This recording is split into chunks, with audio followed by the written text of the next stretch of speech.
Okay. What's going on, everybody? This is Temisan Adoki. This is a special edition of the Temisan Adoki experience here on Twitch. This is just going to be basically, since I put in a lot of work on this show, this is going to be a question and answer session.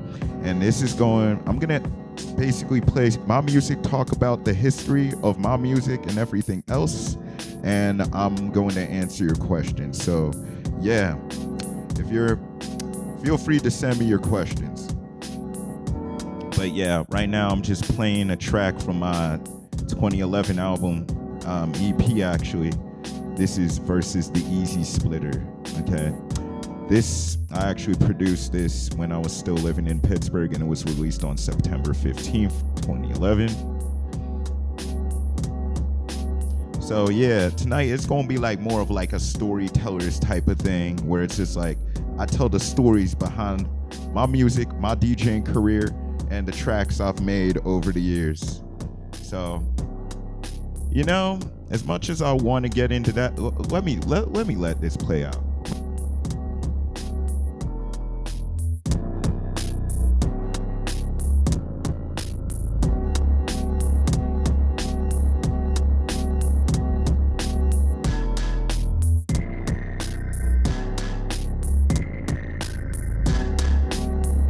Oh yeah, you can also support me at All in the Family Records at allinthefamilyrecords.bandcamp.com. And that's where I'm playing all of my selections from, where you can find all my discography. And I've actually been in the process of putting everything on streaming and in stores. So check that out. I actually have 3 releases that will be on streaming platforms and in stores coming on the 11th. So I'm just losing track of time. Like, this year been going so fast. So that's on Thursday. So look out for those releases Thursday. But yeah.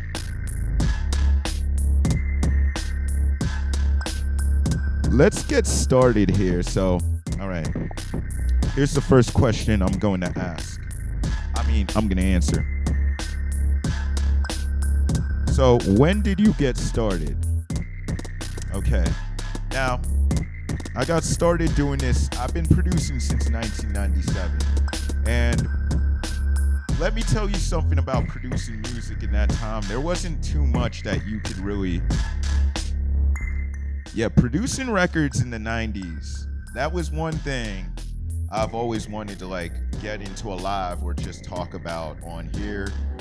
And yeah, it's just nowadays with all these different options, all these different DAWs, with all these different pieces of software and hardware, it's so much easier to make music now than coming up in the 90s. Coming up in the 90s, it's just I remember when I was making my first tracks when I was 13 years old on my parents' compact Pisario 540 computer.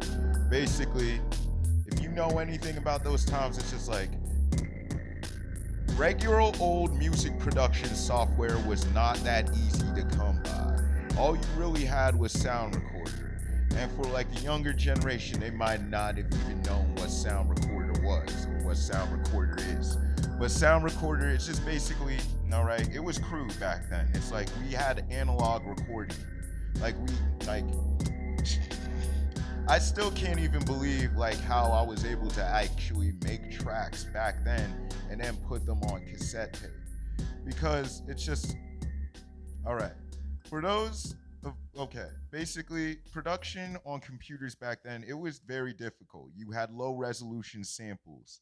I remember the first track I made. I'm actually going to play that right now.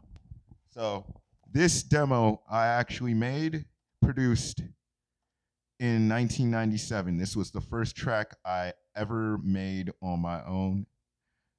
Like I said before, I made this when I was 13 on my parents' compact Pisario 540 computer using Sound Recorder. So I'm going to play that, and I'm going to talk about the process that was used. I'm just going to talk about the track.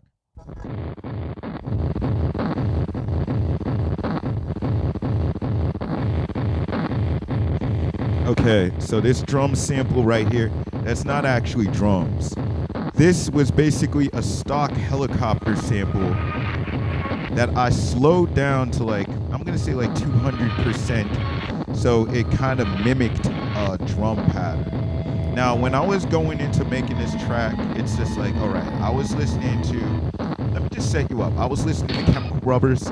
I was listening to Daft Punk. I was listening to Fluke. I was trying to like kind of like I was trying to recreate those records, those beats, those sounds, but I didn't really know how to. So I was just trying to figure it out from scratch. I had some idea of musical signatures, but not really too much. But I had the idea to just slow down the helicopter track and layer it, copy and paste it one after the other.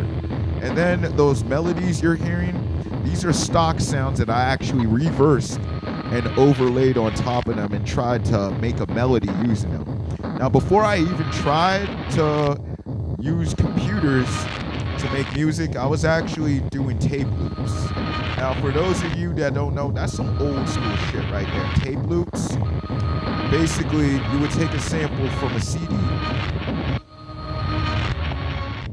but you would take a sample from a CD or something or another tape, and you would basically just overdub those samples on that tape. So basically, I would have this idea of a song structure. Like basically, your song would start with like a drum track, like the first four signatures, like the first four by four beats, 4, 8, 16, and then I would try to figure it out from there.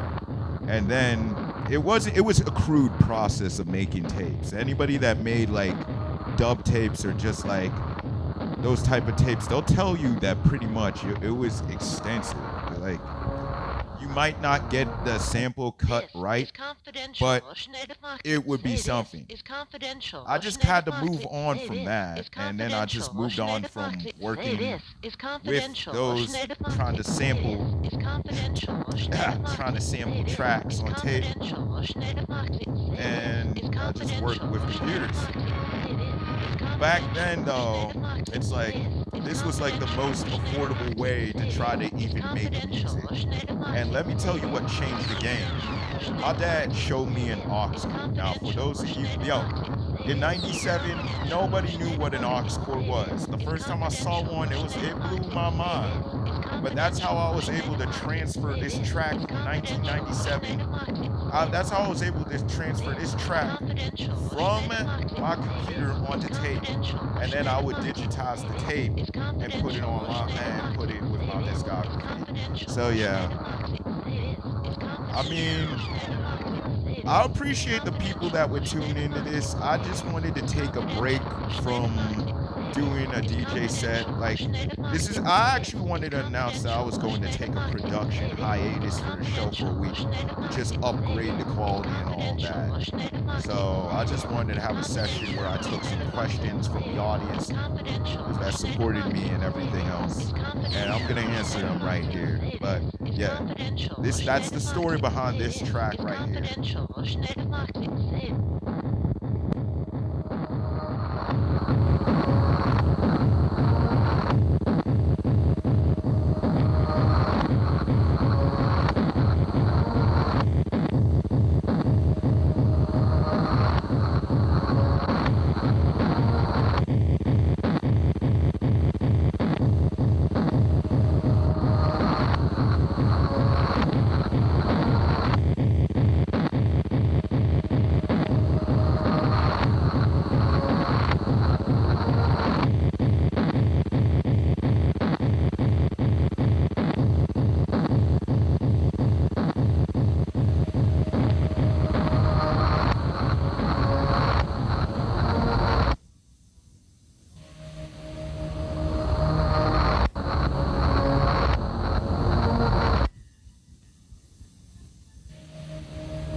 So let me answer some more questions that I got from you. Thank you very much for sending them in.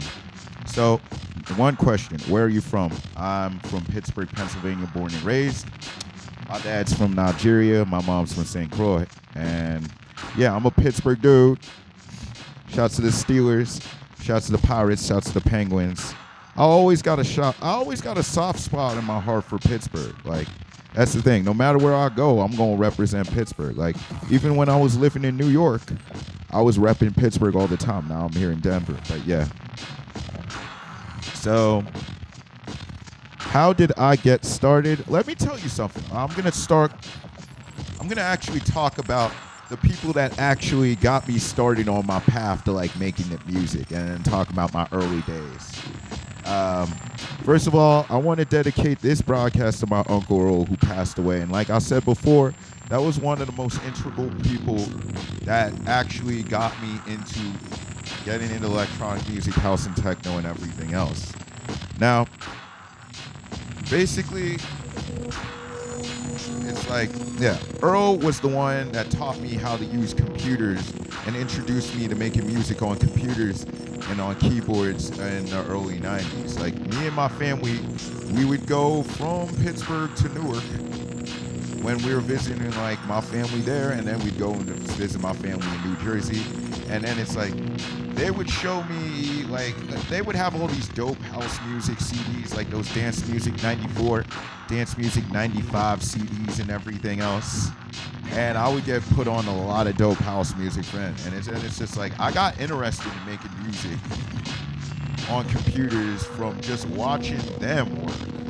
And it's like, that like their family, like his family, that's a family of computer geniuses. They all went to Rutgers and everything. So it's like, they were putting me on to a lot of things back in the day. I had a Tandy computer back in the day. Y'all remember Tandy?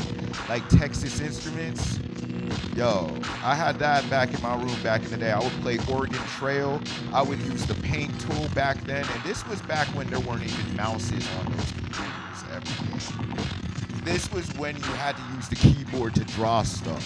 And somehow I was able to just draw like some dope stuff on Texas Instrument computers in like the early mid-90s. And then I was learning how to use like Mac computers, and then learning how to work desktops and everything else, and then like getting into the internet age and everything else. But I'm just getting kind of ahead of myself.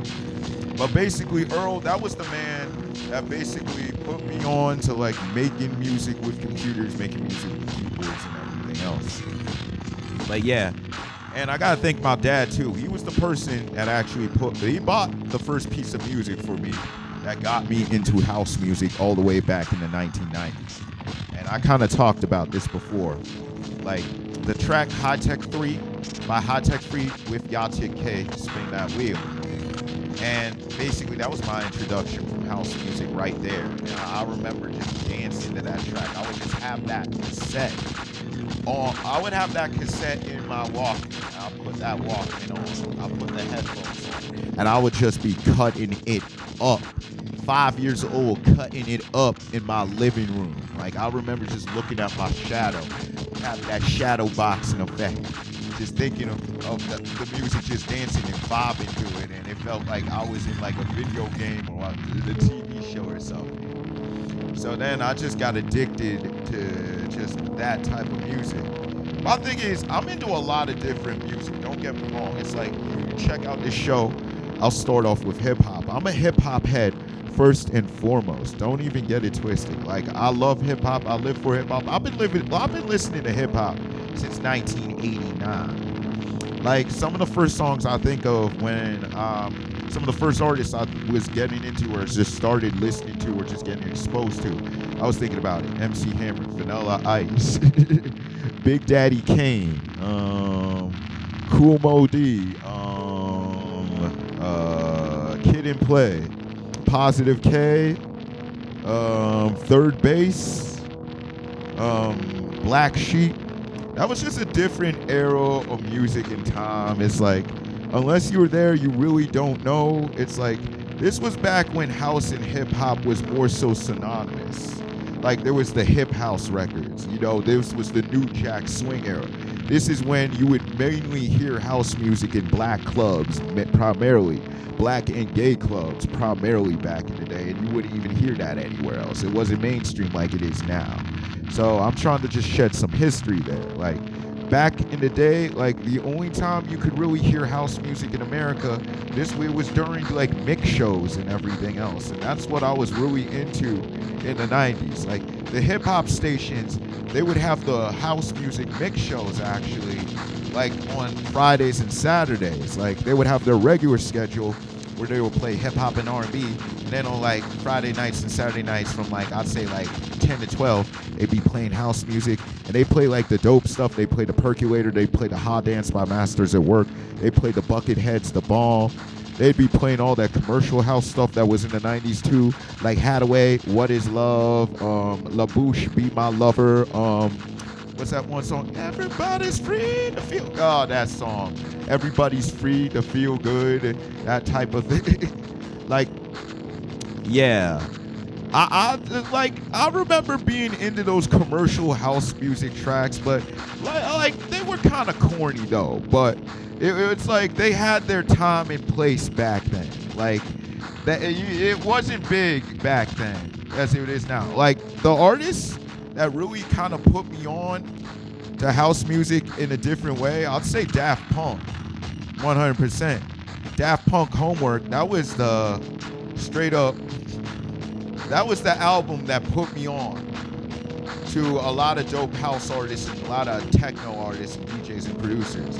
Like the track Teachers, you know, talking about Paul Johnson, rest in power, DJ Funk, DJ Sneak, DJ Rush, Watts Master, Hyperactive, Jam and Gerald, okay, K. Alexi, Jeff Mills, Derek May, Juan Atkins, Todd Terry, Masters at Work, Kenny Dope Gonzalez, Louis Vega,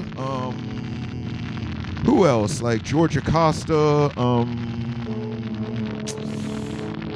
I'm just thinking about the stuff I was listening to back in the 90s. Like there were a lot of dope, but there was the mainstream stuff. And then it's just like when that Daft Punk album, when Homework came out, that was on MTV and stuff. So for a lot of people, that was their exposure to house music, real house music, real house culture, real techno culture. And then that just educated me and made me want to research more about these artists and everything else. I remember when I graduated high school in 2002, April 2002, I read this book called Last Night, A DJ Saved My Life.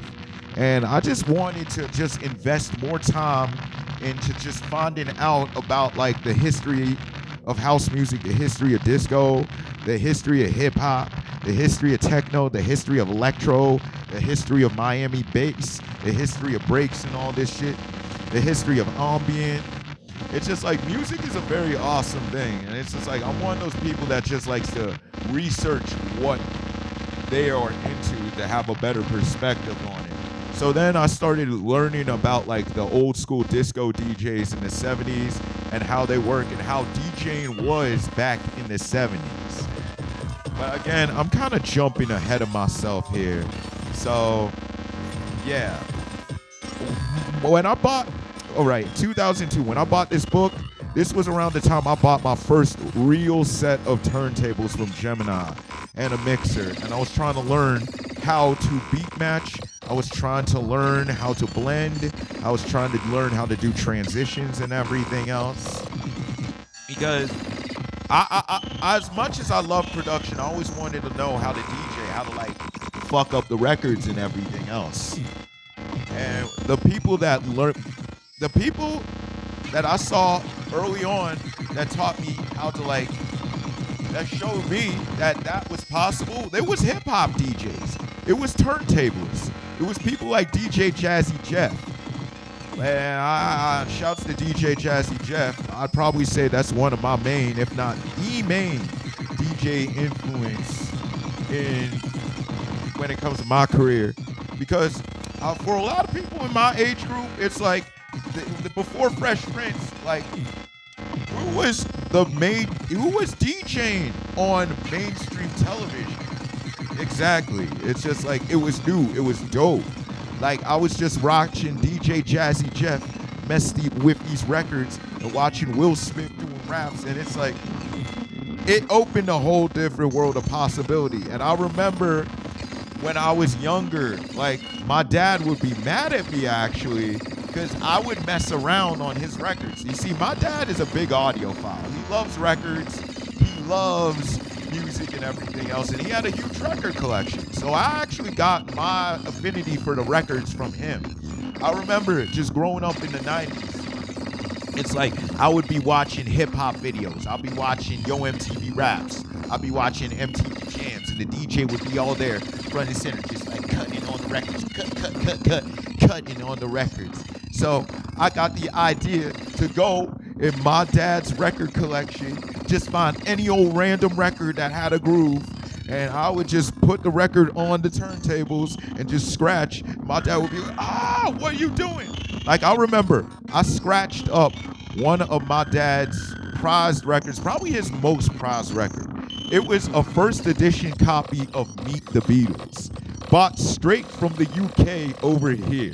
That record is worth a fuck ton of money now, and I was scratching on that. I think back of that, especially as a Beatles fan myself, I'm like, I can't believe I did that. But yo, I was young. I didn't know any better.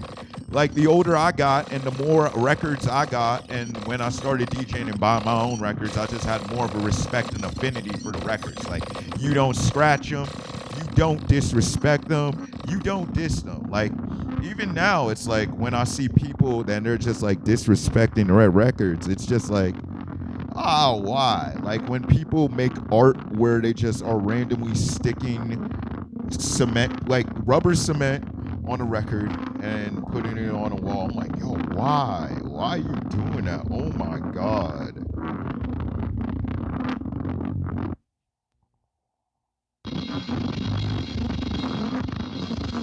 All right. Play something else here.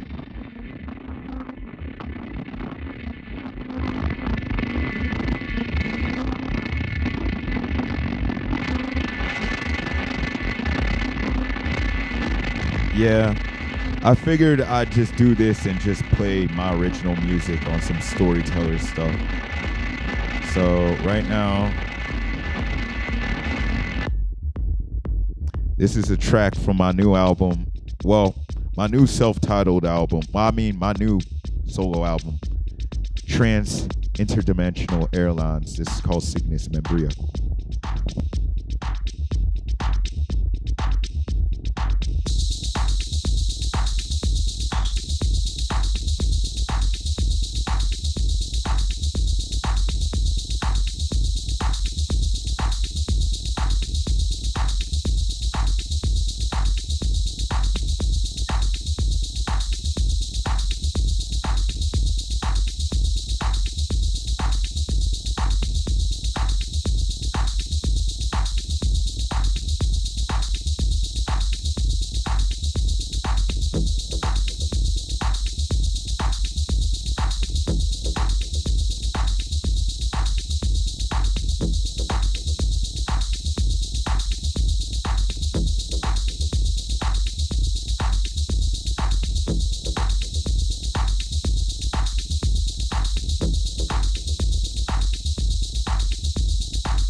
By the way, I appreciate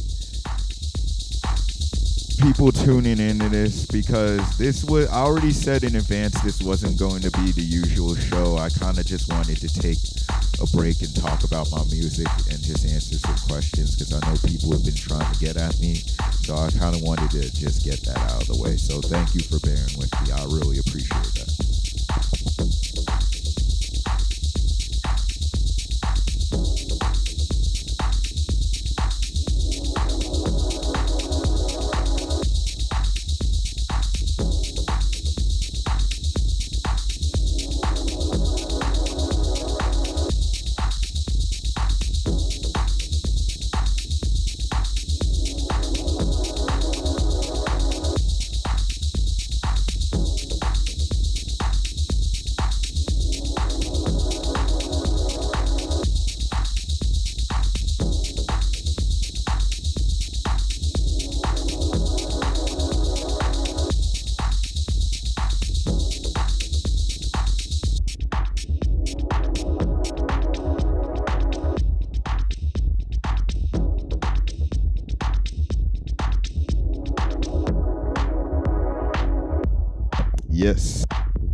as always, you can support me and my label at allinthefamilyrecords.bandcamp.com and follow me on SoundCloud at soundcloud.com/official Temisan Adoki. That's where I post up all the episodes of the Temisan Adoki experience, and that's where the audio for this one will be. Thank you very much for your support.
Okay, this track here is from 2006 under my sect alias. This is called Eastland.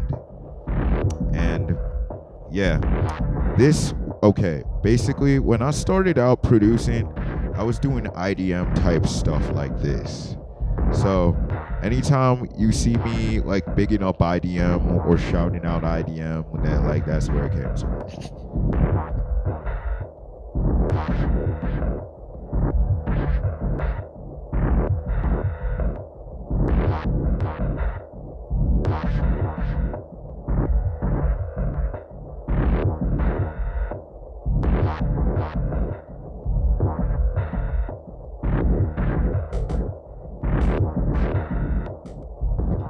Okay, so I figure I might as well just talk about my influences a little bit. Like the artists, producers, DJs, bands, the people that inspire me. First of all, I want to give a shout out to Michael Jackson and Prince, rest in power.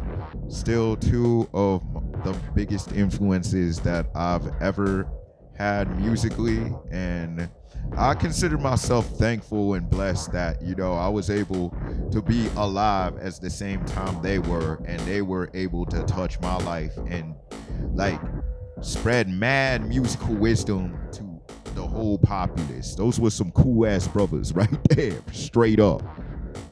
But yeah, like I grew up in the Midwest. Like the thing about Pittsburgh is it's not quite it's weird, all right? It's not quite the East Coast. It's not quite the South. And it's not quite the Midwest either. It's kind of nestled in between all three. So it's like I had the benefit of like, having the best of like what was going on in Philly, what was going on in New York, what was going on in Jersey, but also you were in touch with what was going on in Chicago and Detroit and all and like Ohio and Cleveland and Cincinnati too. So there was a lot of cross-pollination between different types of styles, and it's just like growing up in the 90s, it's just like house and techno was still just kind of an underground thing. Like in America, electronic music was still very much underground. Like one thing that the younger generation doesn't realize is that it wasn't really popular like that. It was underground until suddenly in 1997 a bunch of suits in a boardroom got together and they're like, hey, look at all these hip and trendy like electronic artists. They're making waves without the industry. They have this whole different type of culture with magazines and fashion and clothes and a visual language. And it's powered by like record store releases and everything. So we started to see a lot of like overseas like electronic music artists get that push. But and this led to a lot of cool musical things in the 90s. Like there was that show on MTV called AMP, and that actually exposed me to a lot of different acts. Like that exposed me to Aphex Twin, that exposed me to Square Pusher, that exposed me to Autechre, that exposed me to Fluke, The Future Sound of London, Cold Cut, a guy called Gerald, 808 State, Orbital, Underworld, The Chemical Brothers, Rabbit in the Moon, Kyoki, Outlander, DHS, Meat Beat Manifesto. Oh yeah, that's another thing. I fucking love industrial music. Like I fucking love industrial music. Like I was listening to like KMFDM, Pop Will Eat Itself, VNV Nation, Front 242, like early Marilyn Manson and the Spooky Kids, Ministry. Like I could talk on and on about like the artists that influenced me, but there's like way too many. It's like I always like that like dark like type of like industrial edge. Like there was something about seeing Autechre's second Bad Vilbel back in 1997 as a 13-year-old that just opened up a complete world of possibilities I could never think of. There was just something about watching Aphex Twin's Come to Daddy music video on 12 Angry Viewers, and that actually won the 12 Angry Viewers best video of the week that week, and it was played on MTV that week. And that was an amazing moment in time. Seeing Aphex Twin share that same type of spotlight in America on American MTV, like it was amazing. It was amazing. Like that just sparked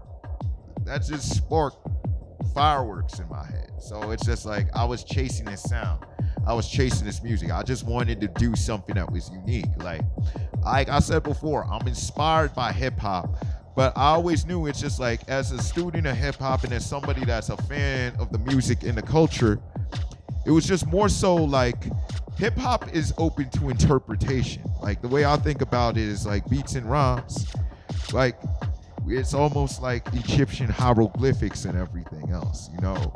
People are always trying to put their type of emphasis, their own personal spin on the art form.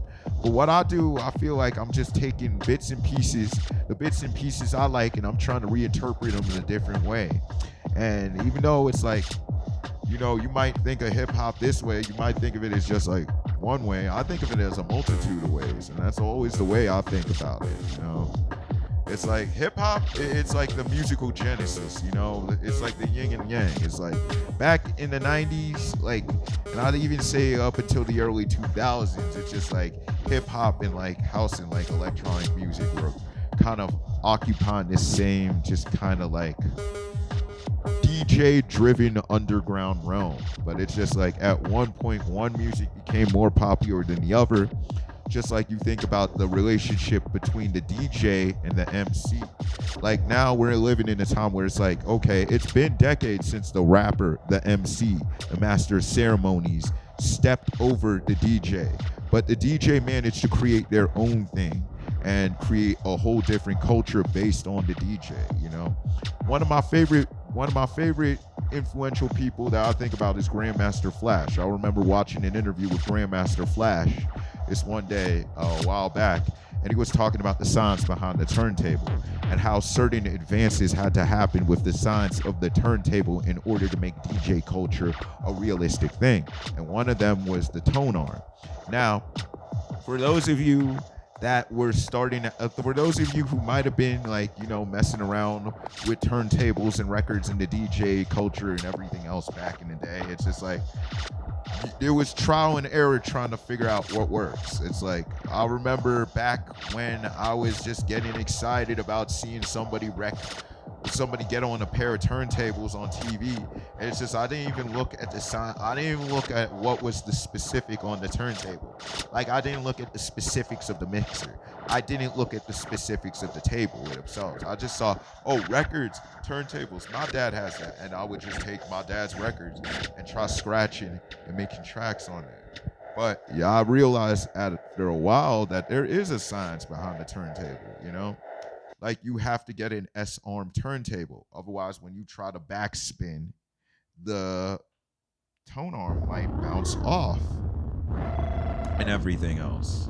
Or if you're trying to, like, you know, match records, you know, you need something with a pitch control on it. Like, I remember I bugged my mom for a DJ mixer Christmas, it might have been 1998 or it might have been early 19. Yeah, it was Christmas 1998. So I was bugging my mom, yo, get me a mixer. And then it's like, it was the moment that really made it for me was when I went to the the Levi Snow Court tour, and I picked up this record. This is Haunted Beats Volume 1 by DJ Spooky. Shouts to DJ Spooky. I actually posted this on Twitter and he retweeted it, and it was awesome. But I got this at the Levi Snow Court tour in March 5th, 1999. And on that same bill, the Black Eyed Peas were playing. And this was when the Black Eyed Peas did not have Fergie. It was the original 3 members and Kim Hill. Very talented sister. Shouts to Kim Hill. And this, like I said before, this was before the Fergie area that the kids know about. And on the same bill too was Soul Coughing and Everclear.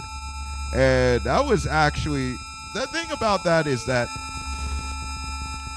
bills like that happened all the time in the 90s. Just this mishmash between genres. Like, you would go to Warped Tour and somehow Eminem would be on there one year and then Limp Bizkit would be on the other. Oh yeah, shouts to Limp Bizkit. Like, but yeah, this record started my DJ career right here. I still have this after 22 years and I'll never get rid of it simply because it's that special to me. Like, yeah. But on this record, on this specific record, there was a side on it that had just sound effects.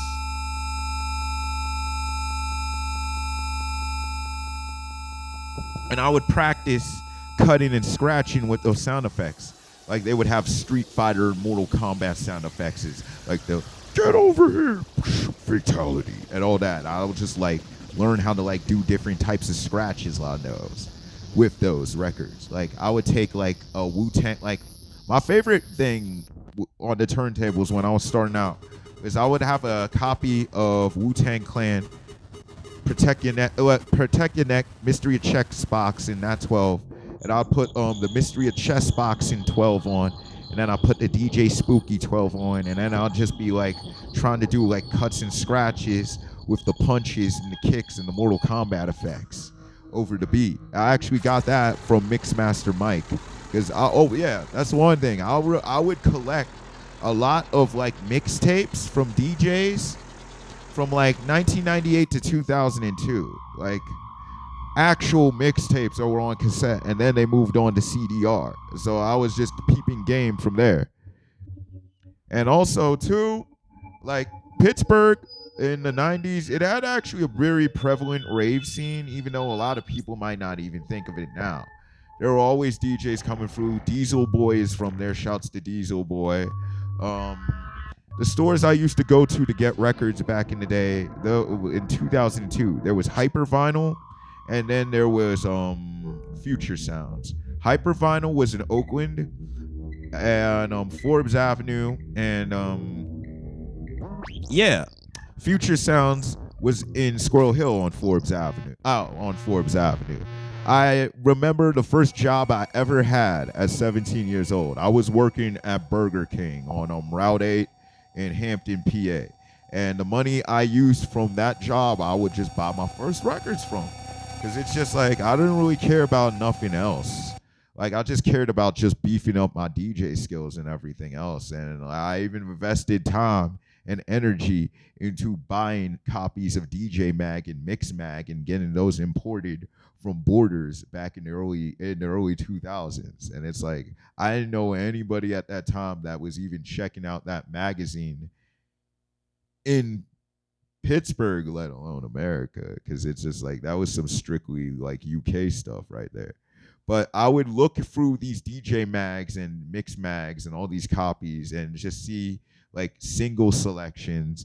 And it's just like anybody that was, and Herb Magazine too. Shouts to Herb Magazine. Like, rest in power to that magazine. Anybody that knows about Herb Magazine knows that it's just like, that was pretty much for electronic music in North America. That was a major magazine because it was widely distributed. It was hip. It was subversive. It had that Gen X appeal.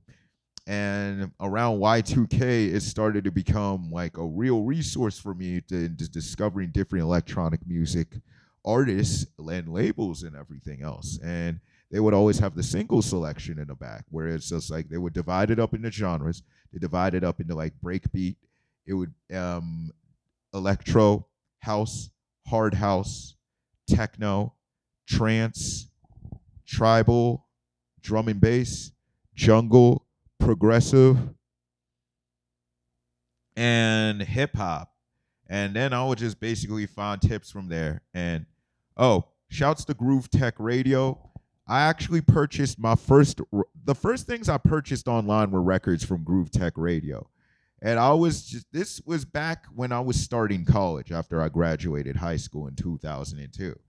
Like, Groove Tech was it was a major thing at one time. Like, even though now when I talk about the name Groove Tech, that just seems to echo the throes of internet past. But at one point, this was the largest international record distributor for electronic music records in the world, and they were operating out in the UK.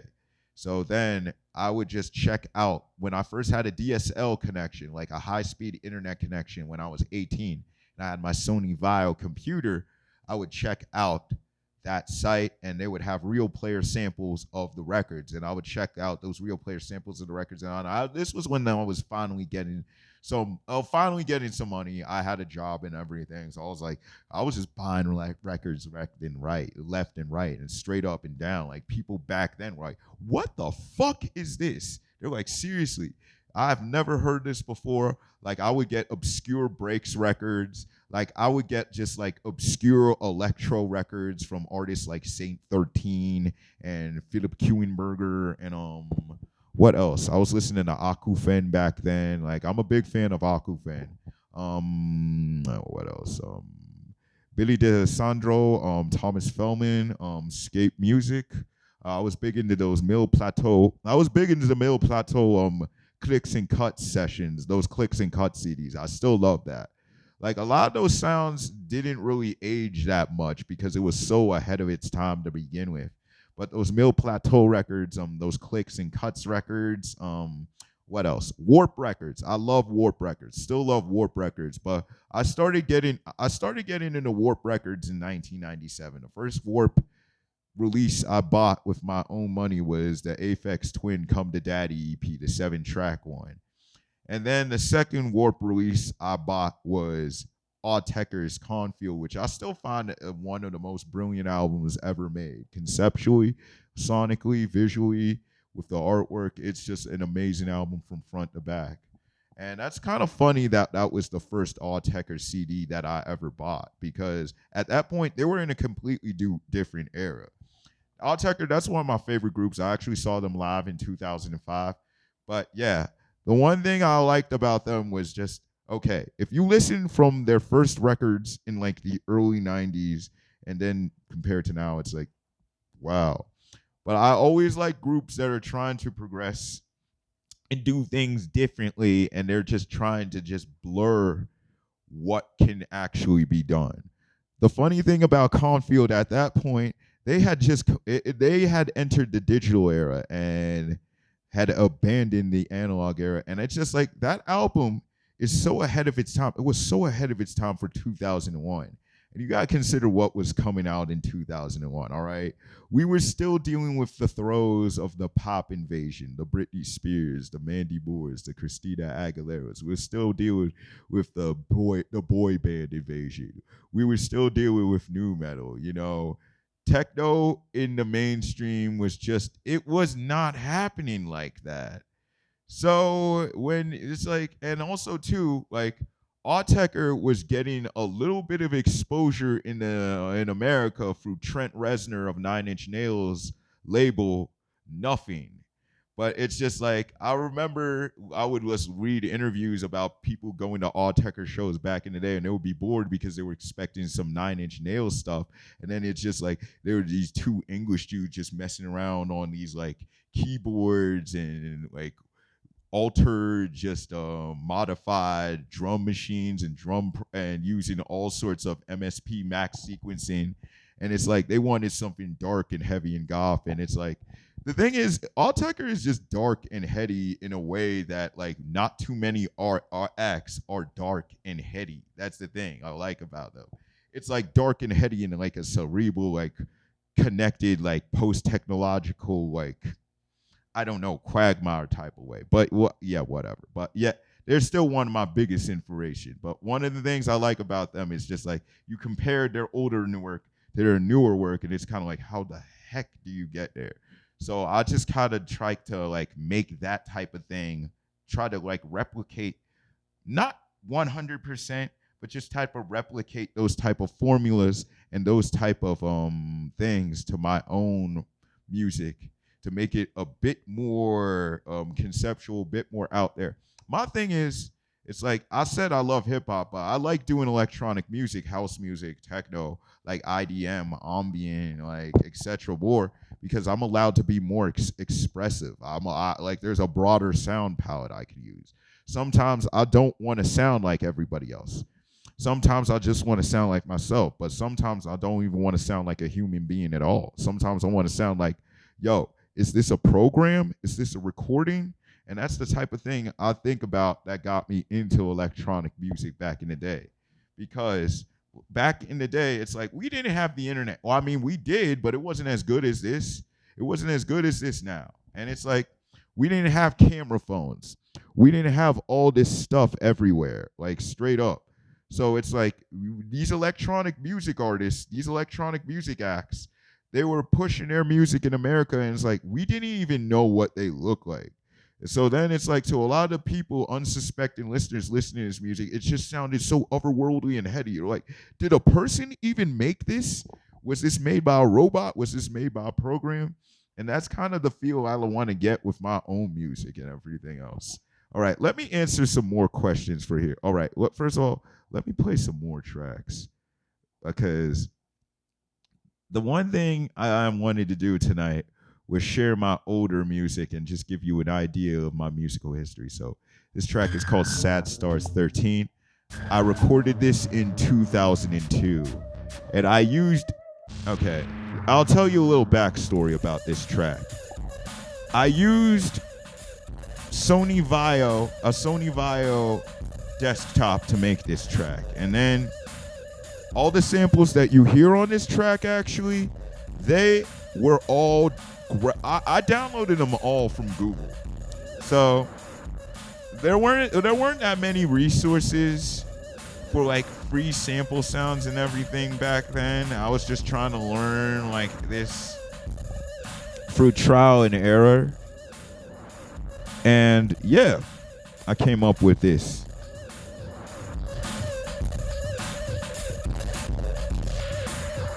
You hear the hip hop influence there though.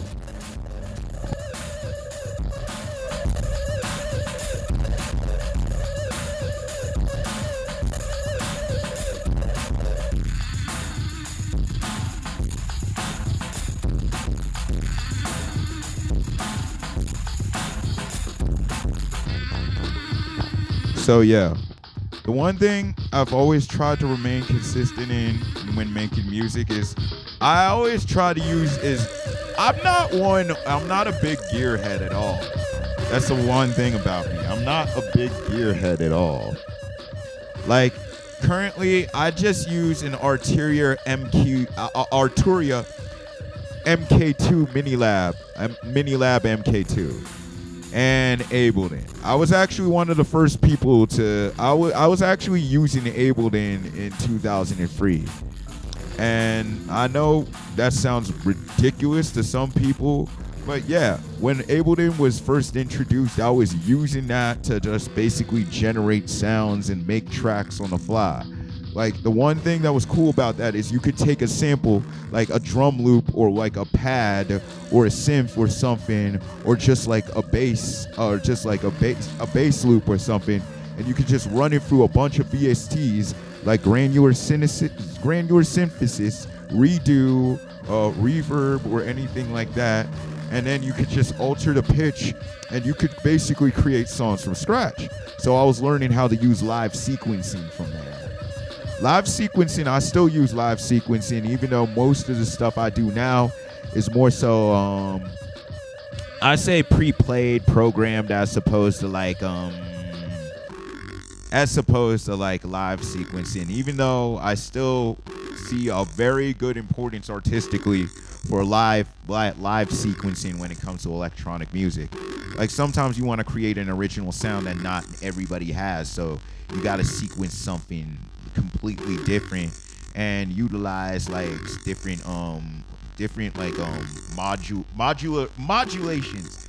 modulations with sounds, different things to use like LFO, like reverb, like redo, granular synthesis. There's so many features. There's so many different VSTs. It's like you can get lost in that world. Like I like using VSTs a lot when it comes to Ableton because it's like you could just put in anything and it's just like it works. So with my current method of making tracks, like I use Ableton and then I use Complete Control. I use Native Instruments Contact. Native Instruments Contact. I use Analog Lab 4. I use AAS Player. I use a whole bunch of different VSTs. I try not to sample too much. I try to make original samples. Like I try to put it in bit by bit, but sometimes like I'll just build around a sample and make an original melody. But more so, I'm about using original melodies and utilizing original sounds and not trying to do the same thing over and over again. Like one of my golden rules is I try not to reuse sounds. I try not to reuse. If I use one song, if I make one song and it's got like one pad, I try not to use it in another song, or it's got one drum loop, I try not to reuse it in another song, so I have more of an individualistic sound, you know. The thing with me is like I like electronic music because I just like to make music, period. Like I don't like to really be bound by restrictions or like, working with a band or something. And it's like I've worked with bands before. I've been in a band before. Like I was actually in a hardcore punk band in like from 1999 to 2001. And I like that time. I like hardcore punk. I like metal and everything. Like it was fun to be in that type of situation. Like it was basically the band we were in. It had 2 lead singers. It was some Linkin Park type shit. But we'd be playing like Suicidal Tendencies covers and Metallica covers and Rage Against the Machine's covers. And we were all into like Limp Bizkit and Korn and Rage Against the Machine. And it's like, okay, I went to a private high school, a private Catholic high school. So the cat out of the bag there. So basically, this was our way of getting angsty, getting rebellious. And it's just like, back then, it's just like, all right. This was the late 90s. The late 90s, it was all about marketing to the teen. It was marketing to like the teen audience, because it's just like these advertisers, these marketers realized that that generation had so much disposable income. They were throwing everything at us. Everything was extreme. Everything was extreme skateboarding, extreme snowboarding, extreme snowda, extreme surge. Yeah, like action sports and all that stuff. And then that's where like the marketing to like. That's where like the whole marketing of electronic music to North American audiences, that first wave happened from 1997 to 1999.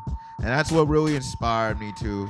But also there were some other things going on there too. Like there was the jiggy movement in rap. We had just lost Biggie and everything. And we just lost Pac and Biggie. And it's like rap was going into a different era where there was becoming a very, hip hop was turning there was a very, very visible difference between mainstream and underground hip hop.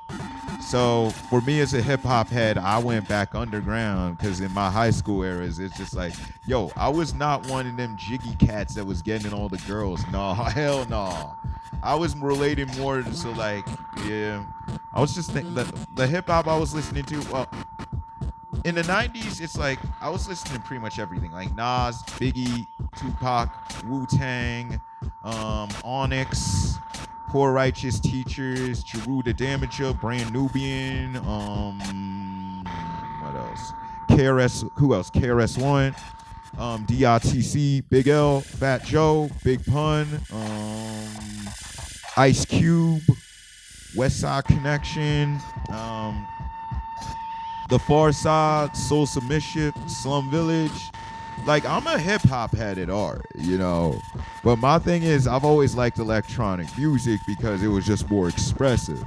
And I always try to put those hip-hop elements in there. But I wanted to do something that was different than hip-hop. I was just thinking about it. Like, I love hip-hop. I've DJ'd for rappers and everything else, but I just couldn't be another rapper, because I felt like my talents were just more than that, I just wanted to be in a position where I can make music that was actively trying to make you think. Like, that's the thing, as much as I like to groove and dance, like, I'm also trying to make you think about things too, I'm trying to make you think about your existence in planet Earth as a human being and your relationship to it. I'm trying to make you think about your relationship with technology and how you can exploit that to your advantage. And that's the thing about me as an electronic musician. Like, I've always talked about exploiting technology for your own gain to make something happen for yourself, because it's just like you have so much here that is just available to you. Like, I just downloaded Virtual DJ on this laptop here that I'm playing music off of. And it's like, you can straight up make tracks on that. Like, kids today have it so good. I couldn't even imagine having something like Virtual DJ back when I was 13 years old. I would have gone ape shit on that, family, straight up. But yeah. And then it's like, you got like all these like different types of music making apps. Like, kids got phones, like smartphones, download music making apps. Like, I even see some like parents, they get like mock like DJ controllers for their kids, or like little beat pads, and that's good. Like I always say, if you want to get kids started on music, get them started young. I got them started very young at 13, and I'm 37 now. Like I'm happy to say that I'm not 40, and I've already have almost, yeah, I have 25 years in making music, even though it's like a lot of people might not have heard of me. It's like I still got that longevity there. And it's like, the thing is, my mom always told me, if you start something, you better finish it. So it's like, I think about like what I do musically is kind of an institution of sorts, It's an institution of sorts, The sun always rises in the east and sets in the west, and I try every year to put out a Temisan Adoki EP or an album, because even though I know people are listening, I aim to inspire people. That's one of the things. That's one of the reasons I do this, because I aim to inspire people. Don't let anybody tell you what to do. Like straight up and down. Like I had people tell me, "Oh, you should stick to rap," when I'm just like, "Why? Because I'm a black man." When we can do, well, it's like I'm not trying to stick to anything. I'm a multi-talented person. I'm a multi-talented individual, and I'm trying to help people find their own talents and connect to their own visions. Like I try to motivate people in that way, That's why I just like what I do, I like to smile. I like to be like a lighthearted, jokeful person, I don't like to be too serious, Even on these shows, you can see me like dancing in the background, and it's like I come from like break dancing and like and house dancing and everything else. It's like I remember just one of the greatest things about like this culture is just like how it brings people together. Like I remember going to raves back in the 90s, and it's like me and my friends would be there, and it's like we would be breakdancing and stuff, and it's like you would have the ravers there, you would have the breakdancers there, you had the hip-hop kids there, you'd have the goth kids there, you'd have the skaters there, you'd have the art school kids there. And that was just the environment that I just remember being in, like where it's just like all these ideas and different things were being communicated. And then I think about it too with the record stores back in the day. Like back in the day, the feeling of going into a record store was very much different from the feeling of going into a record store now. All right, I can remember from like, I'll say like 1999 to 2005, 2006. Like going into a record store was like a very, very building and bonding experience. You would see DJs and producers, you would see record heads, and they would all converge, they would all share ideas, they would all talk about, oh, this record is cool, oh, this record is cool, what about this, what about that? And then we talk about the mainstream world. Because it's just like, even though you might, like, I say it like this, even though I might be like, on an underground tip when it comes to my music, that doesn't mean I'm not paying attention to mainstream music. Of course I'm paying attention to mainstream music. I'm gonna say, I like me some Drake songs. I like me some Beyonce songs and everything else. I think Charlie X, she got some good songs. Who else? Like mainstream artists that I like. I think FKA Twigs is mad dope. Like she got some dope music. She remind me of like a different style Bjork, and that's one of my favorite artists right there. I love her work. Like, but yeah, it's like that's the thing I like about like this like Q&A session, because I'm now just going in and just talking about the stuff I like, and then I'm just gonna put the audio up on my SoundCloud. So I'm gonna answer some more questions. All right. Let me talk about let me talk about Tem the producer versus Tem the DJ. Temisan Adoki the producer versus Temisan Adoki the DJ. Yo. But yeah, basically I think of myself as a producer like this. Like I'm a producer in a way that like Jean Basquiat is an artist.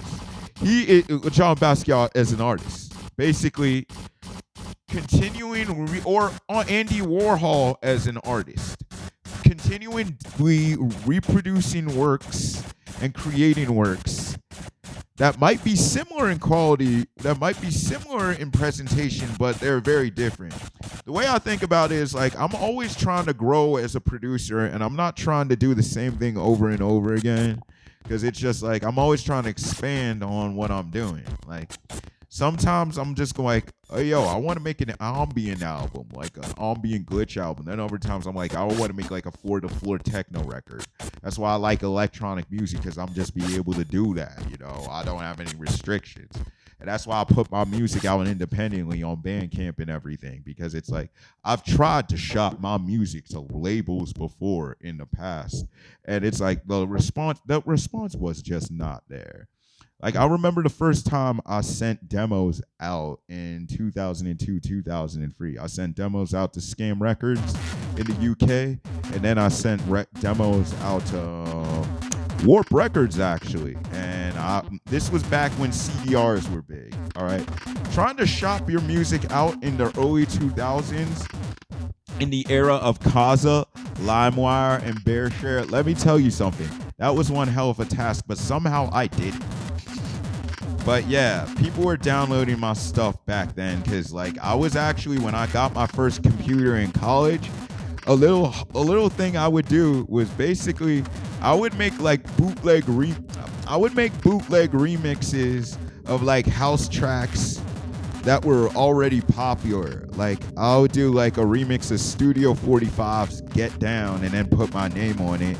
And somehow, because it was an already popular song, but it was remixed by me, it would get picked up by the person-to-person like search result function.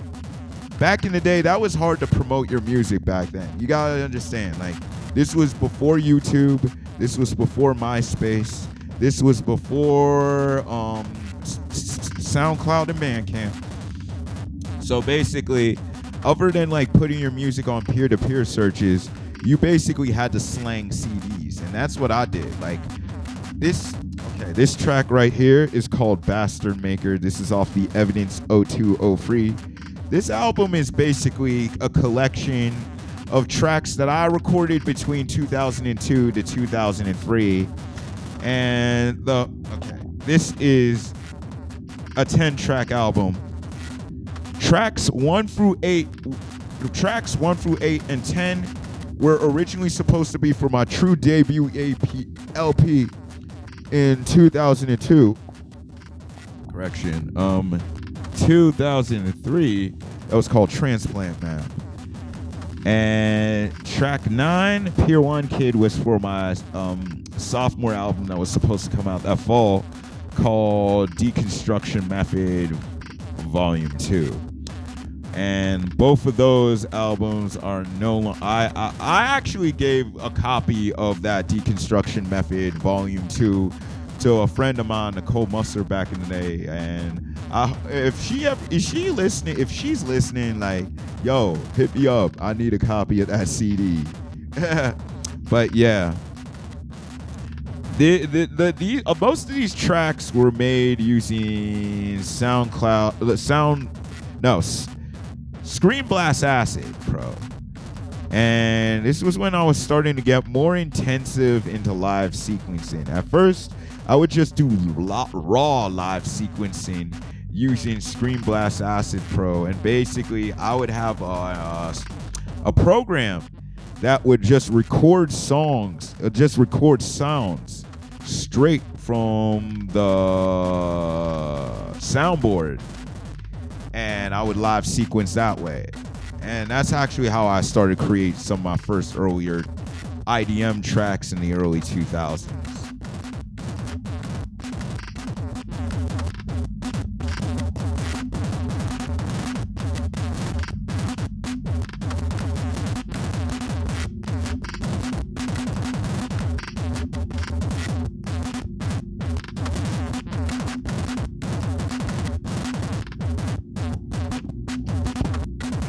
Oh yeah, this is also on streaming right now, so you can check that out.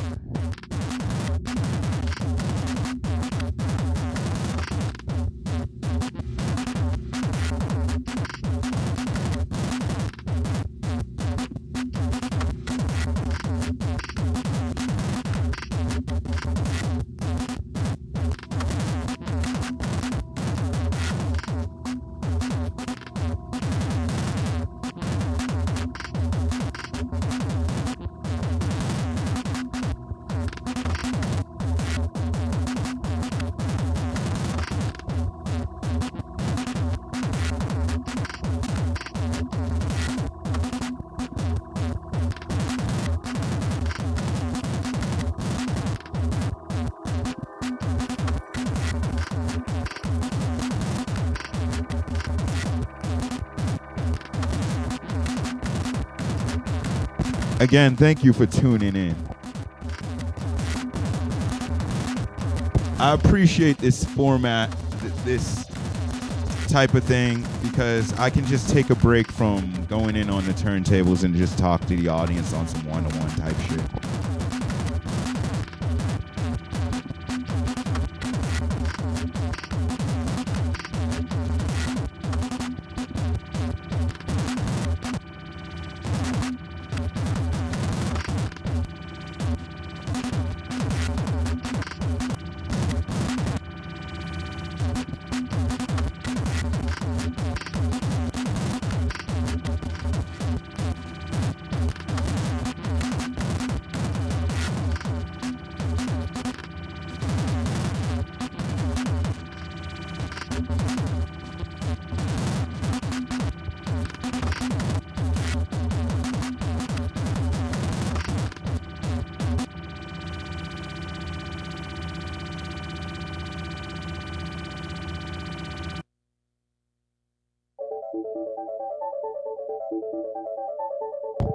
All right, here's another oldie for you.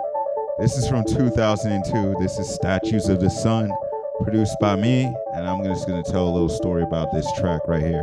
I know I said I was only going to be here for an hour, but I kind of am enjoying breaking down all my old tracks and everything and the history behind them. So I'm just going to talk a little bit more, then answer some more questions, and I'm going to wrap it up.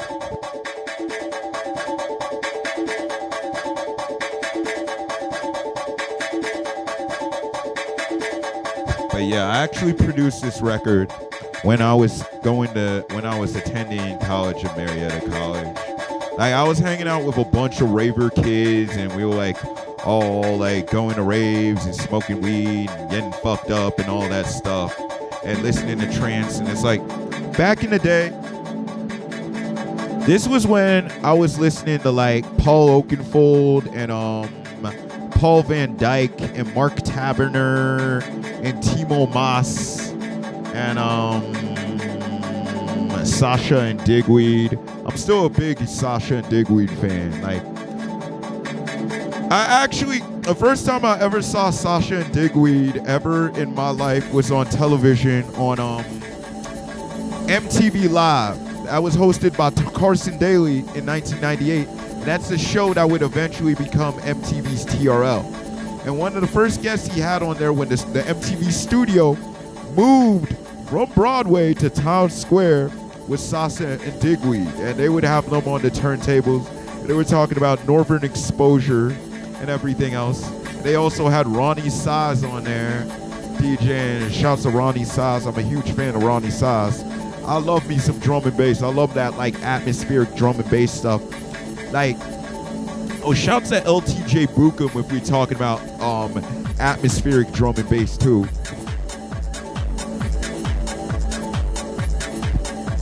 But yeah, this is another track that I made using samples that I found from Google back in 2002. Like, this synth part, actually, I remember I heard it being used in, like, I think it was a DeVry or University of Phoenix commercial or something like that. Yo, that was a stock sound. So it's like, the fact that this still exists 20 years later and I had to keep it like that, I had to keep this. Like, I had the CDR that I had the CDR with this for ages. I had to keep it because I knew it was going to be a piece of history one day. And it's just like, even though like time has passed us, like, we still have these little bits and pieces of like what the world once was in sound and in music. And that's what makes music so powerful, you know, especially old music. It's like old music, it connects us to like feelings we once had. Like, you think about like how sound is connected to memory. Think about the first time you heard a song for the first time, a favorite song of yours. Think about a time you saw one of your favorite artists drop a hit before it was even a hit. You know where you were when you heard it. You know what you were doing when you heard it. You know who you were with when you heard it.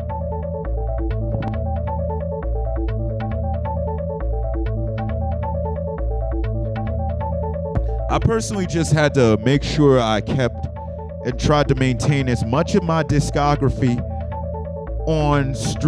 I had to put as much of my discography out there. Like I held on to so many of my CDRs from my college era, my tapes and everything, because I knew I would eventually get a chance to digitize them where it would somehow be useful. When I discovered Bandcamp in 2010, that gave me the idea to start on the Family Records, because I finally had a place where I could put all my music and upload it there and just give it out to the public without having to go try to submit my stuff to labels and get turned down and go through these conventional avenues that really I felt they weren't too receptive to somebody like me. I'll just put it like that.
Yeah.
This track is called Composure Slow Mix. This was produced by me under the name Composite. This album came out in 2006. It was recorded between 2004 to 2006. This particular track right here was recorded in 2005.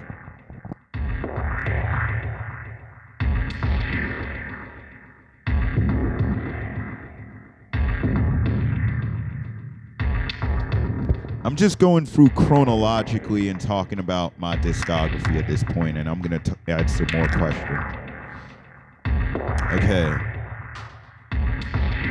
So, let me talk about the production history. Let me talk about the production history. All right. Basically, producer-wise, from 1990 to 1996, this was the point where I was just like, this was me growing up in the 90s and everything. figuring out, just finding these different sounds appealing. And then come 1997, I tried to put everything down. Then I took a 5-year break, but it really wasn't it wasn't a break, but there was definitely a break between 1997 and 2002 where I wasn't putting music out like that because I was in school, and then also I had a different type of approach, and I just was honestly trying to basically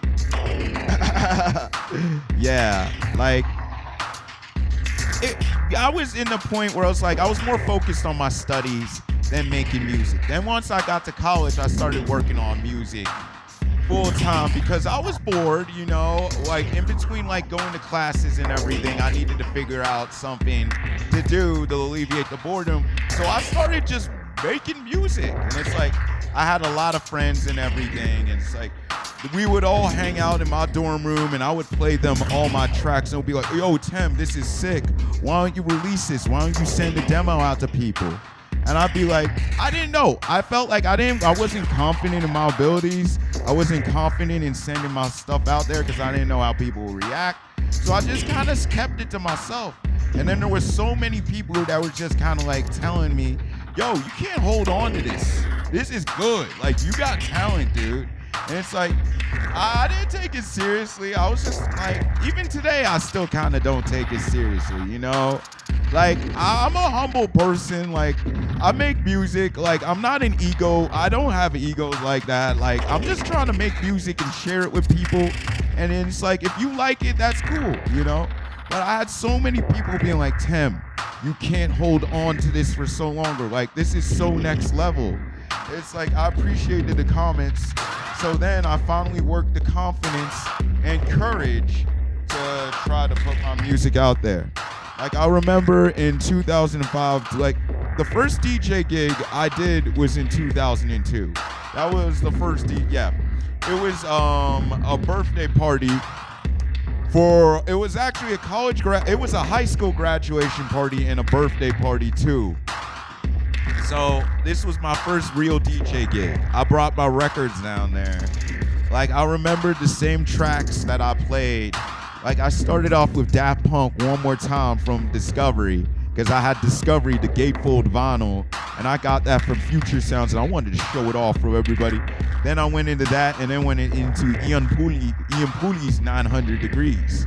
That was a very big song from 2000 to 2002. I still love Ian Pooley's music to death. Even in the sets I've done recently, I play a lot of Ian Pooley. That's the thing with me. I believe that all music is still valid, and the reason I love techno and house so much is that it just doesn't age. You can play records from the 90s and to unsuspecting people, they'd be like, oh wow, that sounds new. And then I'm like, that ain't new, that's from 1996. That's some implant, that's some Robert Hood stuff from 1996. But it sounds new to you, does it? And that's the beauty of music. And that's the beauty of being a DJ. You can honestly just play tricks with the audience. It's like being a musician, One of my favorite tricks that I like to do as a DJ is I like to pretty much play a trick on the audience where I get them into liking music they would have not liked before on their own. I think about it like this. There are many times where it's just I'm on the turntables there and I'm playing a song on there that I'm like, yo, I don't know if I would really listen to this on its own, but because it's in a set mixed with other music, I have a newfound appreciation for it. I'm like, yo, this is actually a very good song. I didn't even think about it that way, but sometimes you gotta group different records with different records. But yeah, I just love just mixing up the possibilities with different records and everything else, That's one thing that makes being a DJ fresh, but I'm just jumping all over the place here because I'm just excited to talk to people and talk to music because it's just I love music, The reason I have so much music and I made so much music was because it's I don't know if I'm done with music. I said I'd be done after 100 albums.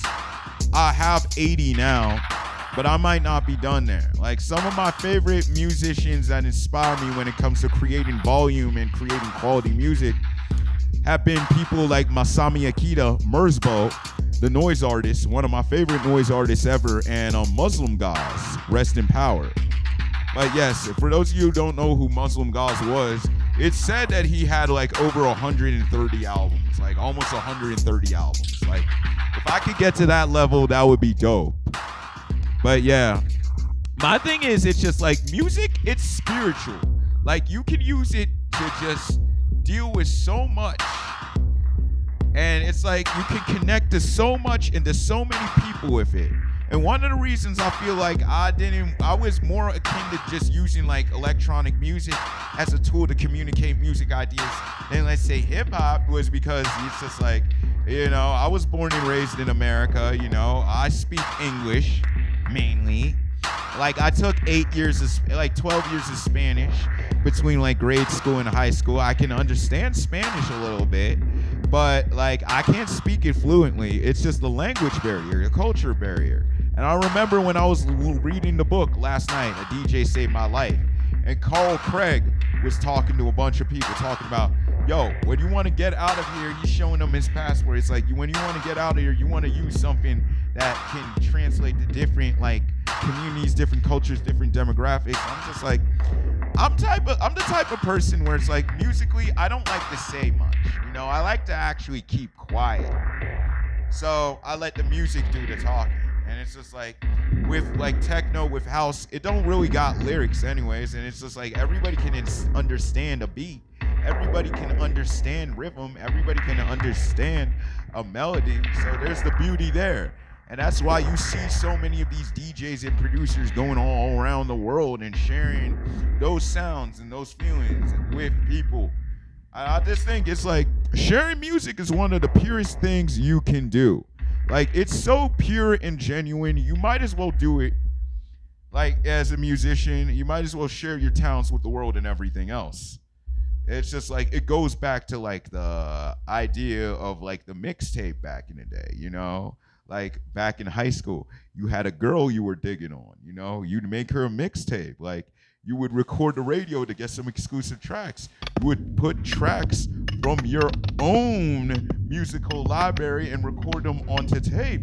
And then you would share those with your honey.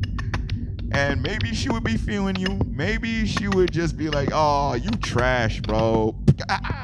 But still, it was a very sincere gesture. And I still believe in the sincere gesture of sharing music with people. That's why, for the most part, I always was about putting my music on Bandcamp for little or next to nothing, because I wanted people to have it, you know? Like, I even encourage people to pirate my music. Like, who the fuck is going to say, yo, pirate my music? But I just want people to share it. I want people to enjoy it, you know? Like, I don't care about the money when it comes to music. I care about the love of the music. I care about the proliferation of the culture and everything else.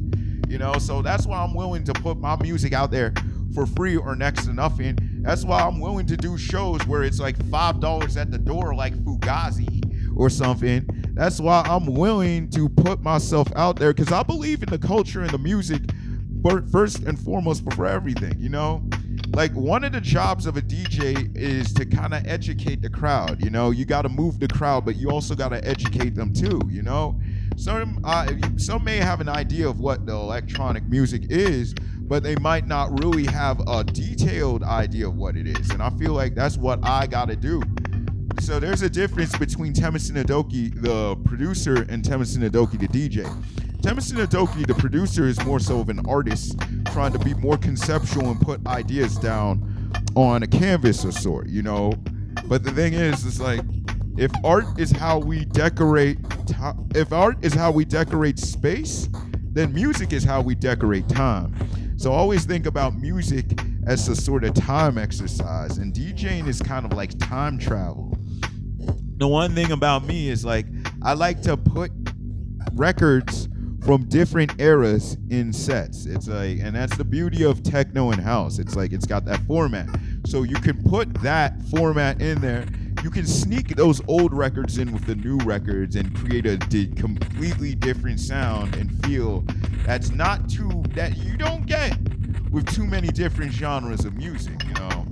It's just like with hip hop DJing, it's like hip hop DJing is so focused on the new. Like, my thing is, it's like the older I get, as much as I love hip hop, I find myself gravitating away from like the negative aspects of it and just the negativity in general, because it's like if I can't relate to it and if it's negative, then I'm not gonna really try to dwell on it. Like, I'm 37 now. One of the reasons I like doing house and techno is because I like to dance. I like to have a good time, and sometimes it's just like the world can be a rough place. The world can be hard on us, so sometimes we gotta dance our pain away, you know? That's a very real concept, dancing your pain away. It's like, sometimes we just, all right, let me just talk about something. Yo, back in the day, remember Dane Cook? Like, that not too special of a comedian or anything, but I remember, like, one of my friends, we were chilling, like, smoking blunts in his place. He had a Dane Cook comedy special on. This was 2005. He was talking about, you know those girls at the club that just go, oh, I gotta go dance. I gotta go dance on the floor. I need to just go dance. Yo, sometimes you just gotta fucking dance. Sometimes you just gotta just let go of all your problems, let go of everything that's ever bothered you, and just fucking dance. Like, that's one thing. Like, one thing I'm talking about on Instagram is mental health. One of the things that helps me with my mental health and to secure a better mood for myself is just like, go on the turntables and listen to house music and dance. And actually, I just think, like, of how music can be a pure cure for depression and anxiety and so much that ails us. And I think of music as therapy. It's therapeutic sometimes for me to just get on the turntables there and just like check out all the music I got on my laptop and just like scroll through it all in like 2 hours. And it's like, what keeps you sane will keep you prepared for whatever life has to throw at you. That's why I do music, you know. It's a pure joy, you know. And I try to share that joy with people. That's the difference between Temisan Adoki, the producer, and Temisan Adoki, the DJ. Like, when you see Temisan Adoki, the producer, he's just on his art grind. But when you see Temisan Adoki, the DJ, that's the man that wants you to party. That's the man that's bringing the party, you know. I think about, one of my favorite producers is Flying Lotus. Shouts to Flying Lotus. Like, that's one of my favorite producers, like, there. And he was talking about the difference between his live shows and his DJ gigs. And it's like, the DJ gig is the party, you know. I'm just like, I'm playing some stuff to try to get you hype. You know, the producer is the artist. The producer is the entity that is just trying to express themselves wholly and purely to an audience and just show that audience who they are conceptually. And I think that's the one thing about being an artist. It's like you're constantly trying to prove yourself to an audience that may not be truly receptive to it. They may not figure out what you're doing until it gets popular. But I was never the one about the hype or anything. You know, I was always about pure music. You know, I was always about sharing joy and music with everybody. You know, I'm about advancing art to its proper level, you know, to be recognized as level. But yeah, I love talking about art. I love talking about music. I could do this for hours. If anybody out there wants to get at me for an interview, like, I'm all ears and everything. Like, I just kind of wanted to just go on here and talk basic questions and then just go through my musical catalog and play some. I was going to play some unreleased stuff, but I was thinking I might just actually save that. I'll play one unreleased song. Yeah, I'll play one unreleased song. Yeah. Maybe two unreleased songs at the end of the show. But yeah, I just kind of wanted to just discuss me as an artist, me as a DJ, and just answer a couple of questions out there for people. You know, I'm glad that people tuned in, even though it might not be as exciting as watching me as I would usually do on the turntables, just like rip it up. I just wanted to get out there and talk to people, you know. It's like, I'm pretty sure a lot of people want to know what makes me tick. So I'm just like, yeah, I'll just talk about it. Now, what do I like? Personally, like, my thing is, I'm a big fan of art. I'm a big fan of graffiti. I actually used to do graffiti back in the day. Like, from like 1999 to 2002, I wrote under a couple of names. I wrote Greed, I wrote Joker 2, and I wrote 18. And I started writing that in 1999. And I still write that now. Even though my graffiti day's been over, the last time I did a piece was back in 2008. It's just like, too many of my friends got in trouble with the po-po, and I was not trying to do that. Plus, it's like graffiti. It's like, back in the 90s, 2000, it's like graffiti's always been kind of like a sketchy game, and it's kind of competitive. And it's like, if you don't want to ride over people's peepsies, you don't want to like step over people's toes or anything like that. Like, I would be painting at chill spots under bridges, and then one day in like 2001, after like I would ride my bike to this spot to just go and do like a clean wall and just write or do graph on that wall, I got my black book and my can stolen. So it's just like, if anybody knows anything about graffiti, it's just like, if people ain't feeling you on their territory, they gonna fuck with your shit. They might steal your black book. They might steal your cans. Hey, they might even like fight you. But so it's like, at 17 when that happened, I kind of got off lucky. So I was just like, you know what? I'm not gonna do graffiti. Like, I still love graffiti. Like, I moved from doing graffiti to doing like posters and like stickers, like Obey Giant. And actually, shouts to Shepard Ferry. I remember he actually linked my original T Organization site to his Obey site back in 2000, 2001. But yeah, I moved on from graffiti and doing that, and I just decided to put my talents into music, And it's like, the reason I went into music so hard was because it's just like, I tried doing fashion, like I tried doing art. It's just like, there's so many things that are involved in that. And it just seemed like doing music, and it's like, doing music was just a bit more realistic, and it made more sense. I can just be a bit more expressive. So yeah, graffiti, DJing, hip hop, breakdancing. Like I said before, I came up as a b-boy back in the day. Like, me and my friends, we were in a breakdancing crew, and we'd go to raves and like graffiti battle events and like writer and breaking events and just like cut down there. And it was cool. So it's like, and what else? Sneakers. I'm a big sneakerhead, all right? I used to have a bunch of Nike Dunks back in the day, all right? Like, I'm still a sneakerhead. Like, I still love sneakers. Even though most of the time now you can see me in a pair of hiking boots. Like, don't get it wrong. Don't get it twisted. My closet, I got some heat in there, Yeah, I used to be on that Jordan life. I used to be on that Jordan 3 and 4 life. I still love the Jordan 3s and Jordan 4s to death, I'm not too much of a fan of the Jordan 1s because those have kind of been like pushed. Those has been pushed so hard on the populace, But most of the time now, I'm just focusing on like getting like back into like classic skate shoes. Like, I've been buying DC shoes again, like the DC Lynx, like the DC Legacy 98. Like, I've been trying to get back other pairs of S footwear again. Pairs of Etnies. Like, I used to skate Airwalks back in the day. Those were the first pair of real skate shoes I ever had were a pair of Airwalk Jason Lee, like 12-ounce kicks back in 1995. Shouts to Jason Lee. Now, that's some old school shit right there, I'm a 90s kid, That's where my musical style comes from. I'm a 90s kid, And one of the things that I want to do is keep that spirit of the 90s alive, especially to a new generation that wasn't there, that wasn't alive, The one thing that was cool about the 90s was that there was a lot of cross-pollination between musical genres and just cultural activities in general. There was a lot of diversity.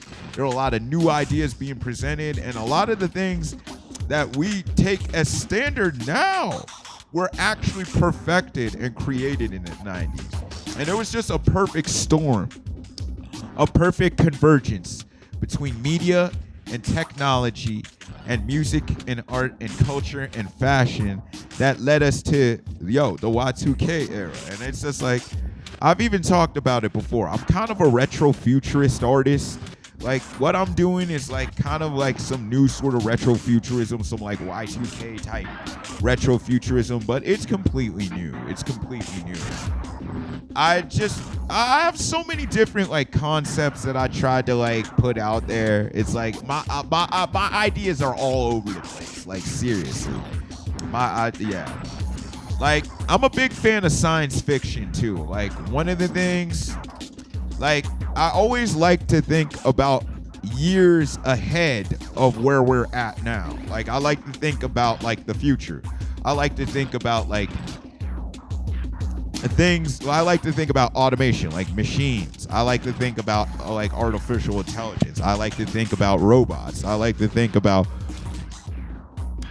quantum physics and all this stuff.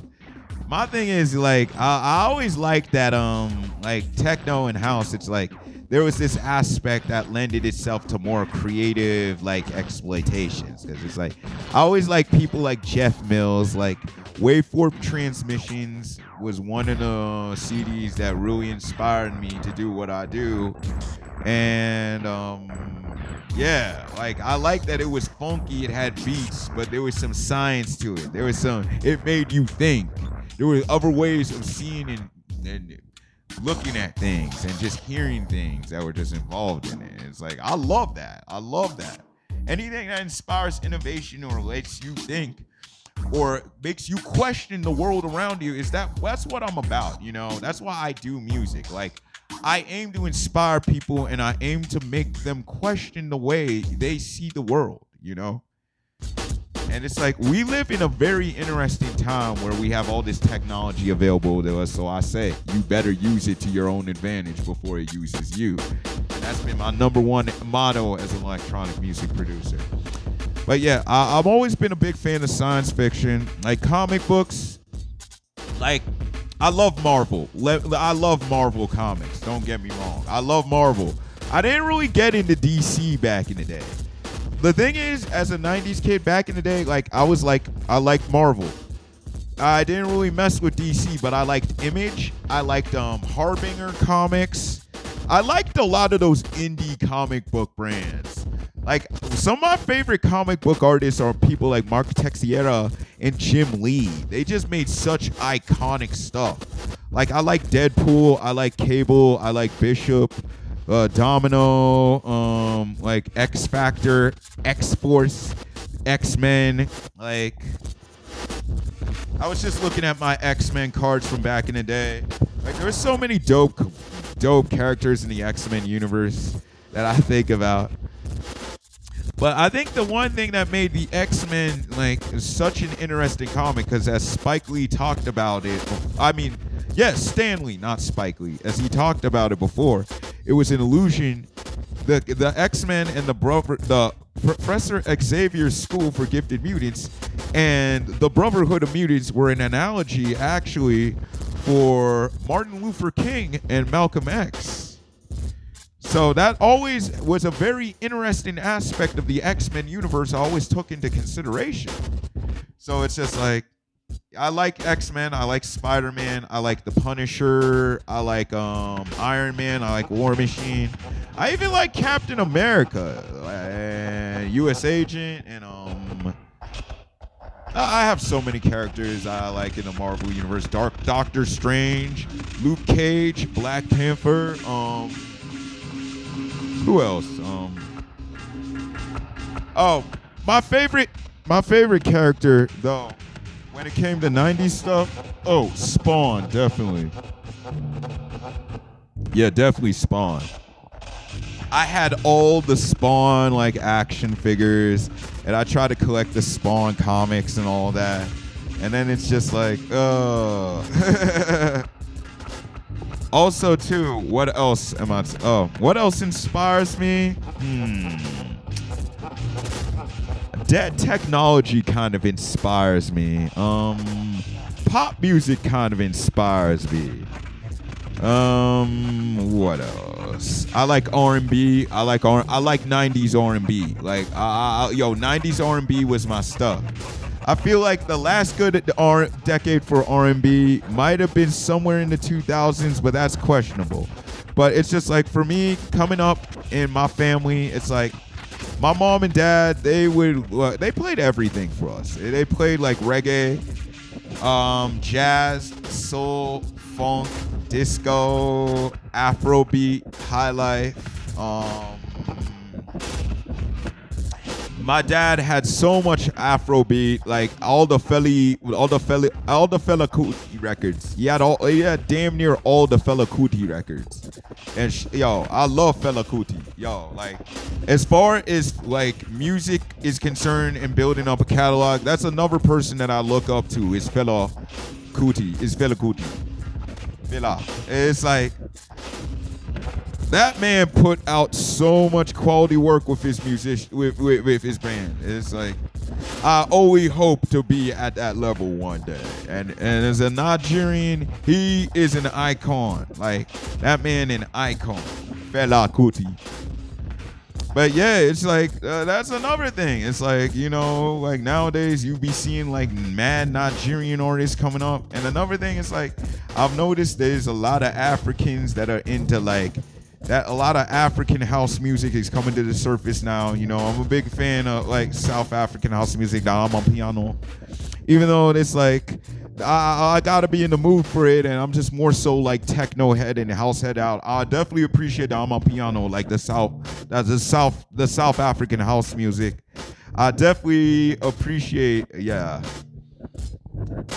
I'm also thinking about what other different musical genres I listen to. It's like, I listen to damn near everything. Like, the only real musical genre I'm not really keen on is country, and that's specific because there's some artists in there and some of their works, specific works that I like, you know. Like, I like Johnny Cash, I like Dusty Springfield, I like Dolly Parton, like, I like the original, like, I like Elvis. I'm gonna keep it real, you know. Y'all probably would never even think you would hear a black man say, yo, I like Elvis, but I like Elvis. Yo, Elvis has dope music, you know?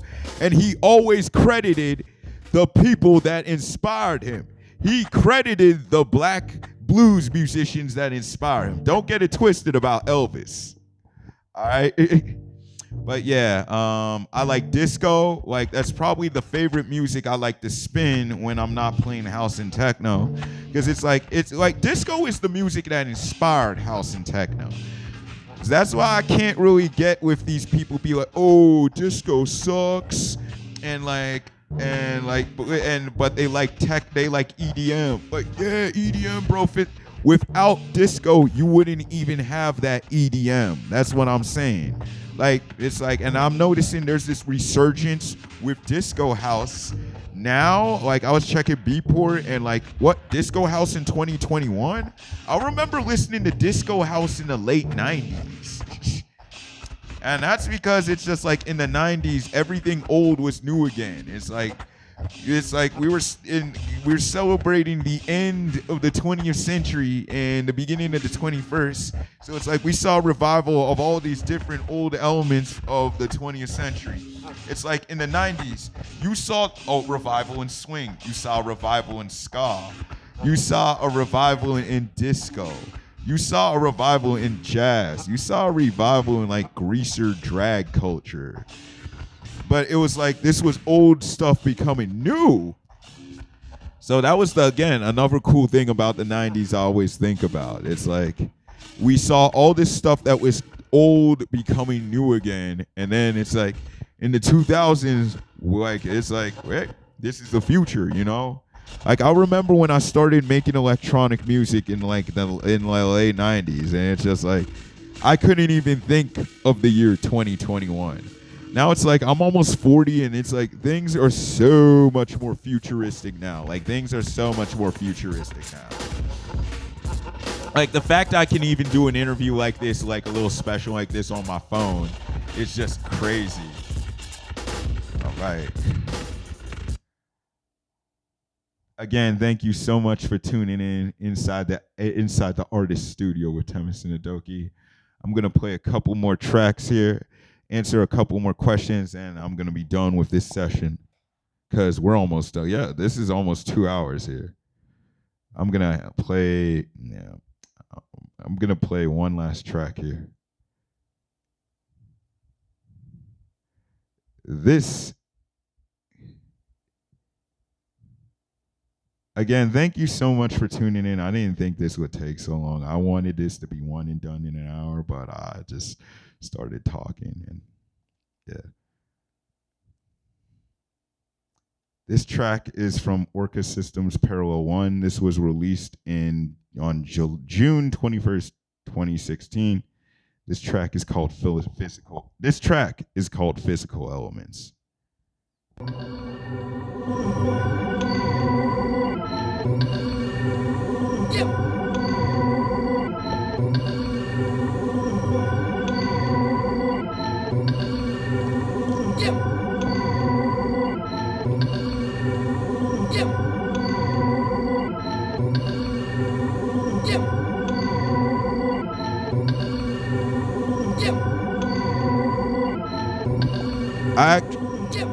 I actually made this track on my phone using Magic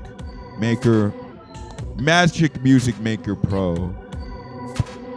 That's the thing. It's like sometimes it's like I'm all about exploring mobile options when it comes to making music, because like you get an idea somewhere, you just want to commit it to audio and just have it so you can work on it somewhere else or just release it right there. So yeah.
Yeah.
Yeah. Yep.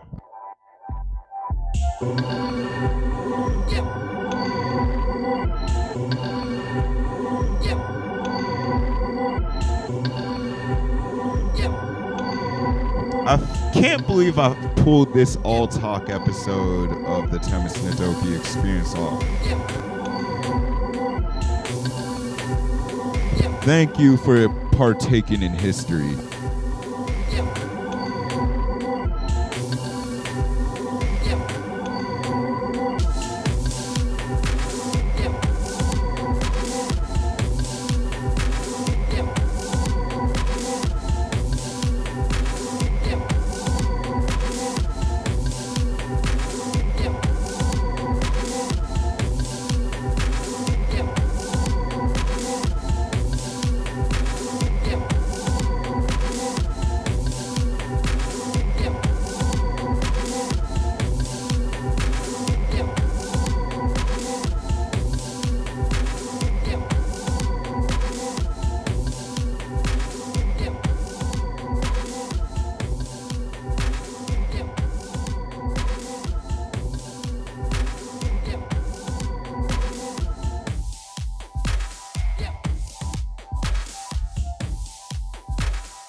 All right. Thank you so much for tuning in to the Temisan Adoki experience, this special question and answer edition.